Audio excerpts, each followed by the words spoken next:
Alan was the definition of a prepared investor. He had a diversified portfolio of low-cost index funds.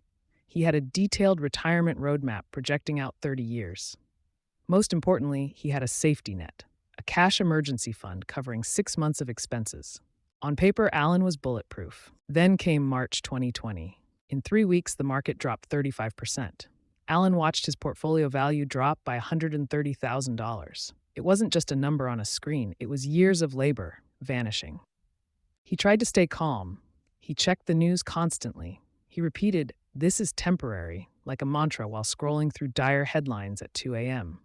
But the anxiety kept building. And on March 23rd, near the absolute bottom of the crash, Alan broke. He logged into his brokerage account and sold everything. He moved 100% of his investments to cash. He stopped the pain, but he destroyed his wealth. By the end of the year, the market had reached new highs.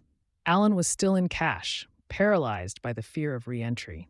That single moment of panic cost him more than a decade of savings. Alan failed not because he was uneducated. He failed because he was a paper tiger. He had financial safety money in the bank, but he lacked psychological safety, the capability to handle stress.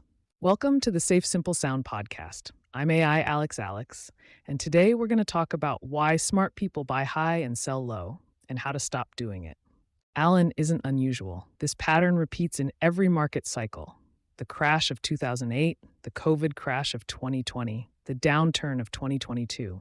Different triggers, same result. Smart, prepared people selling at the worst possible moment. Why? Because they are relying on the wrong tool. Alan's only tool for handling the crash was willpower. Stay the course. Don't panic. Be rational. But willpower is a depleting resource. Trying to white-knuckle through a 6-month bear market is like trying to hold your breath underwater for an hour. Eventually, biology wins. You have to exhale. Alan exhaled on March 23rd. He was treating the market crash as a crisis to be survived through effort, rather than a condition to be navigated through system. He fell into the improvisation trap. He had a plan for growth. He had a plan for spending, but he had no plan for panic. When the crash hit, he had to improvise. And when you improvise under threat, fear always wins the debate. If you are an investor, you likely feel trapped between two impossible options when the market drops. Option A is the white knuckle. You stay invested, but you watch your life savings evaporate by 20% or 30%. You stop sleeping, you snap at your spouse, you suffer through the volatility, hoping your nerves don't break before the market recovers. You are staying the course, but the psychological cost is massive. Option B is the safety hatch. This is what Alan did. You sell. You go to cash to stop the pain. You preserve your peace of mind in the moment, but you destroy your long-term wealth. You miss the recovery, and your financial future shrinks. This is the false choice of investing. You can have growth with suffering, or you can have peace with stagnation. There is a third option. The most successful investors do not white-knuckle their way through crashes. They do not rely on willpower. They build a resilience protocol. A protocol is a pre-installed psychological immune system. It activates when the market spikes a fever. It allows you to navigate chaos without relying on your own calmness in the moment. Think of a skyscraper. A skyscraper is designed to sway in the wind. If it were built to be rigid, the first hurricane would snap it in half. Engineers install tuned mass dampers, massive counterweights that absorb the energy of the storm and stabilize the structure. Most financial plans are rigid towers. They assume a steady 7% return and a rational investor. They do not account for the hurricane of human emotion. The resilience protocol is the tuned mass damper for your financial life. It is a specific architecture designed to absorb the shock of volatility so the structure of your wealth remains intact. It relies on a simple principle: zero improvisation. In aviation, pilots do not improvise during emergencies.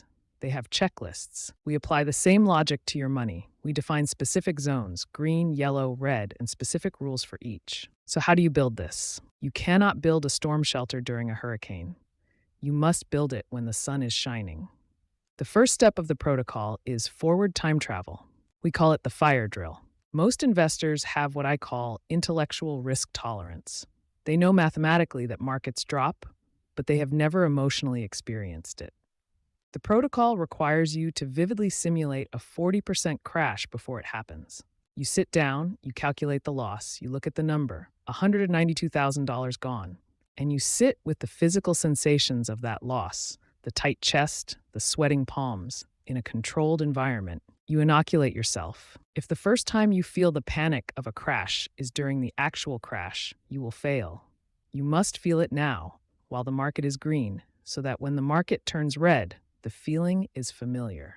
Remember Alan? He lost $130,000. Not because the market crashed, the market recovered within months. He lost $130,000 because he didn't know how he would react. He hadn't run the fire drill. He hadn't built the tuned mass damper. He let a temporary decline become a permanent loss because he was improvising. That is the cost of being a paper tiger. Today we diagnose the problem.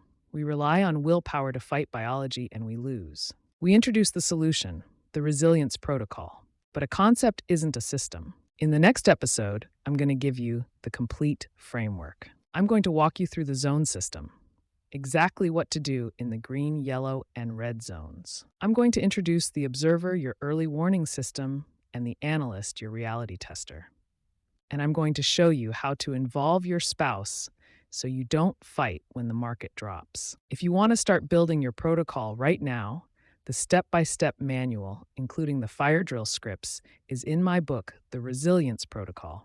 You can find it on Amazon. Stop hoping you'll be calm. Start building the system that makes calm possible. I'll see you in the next episode.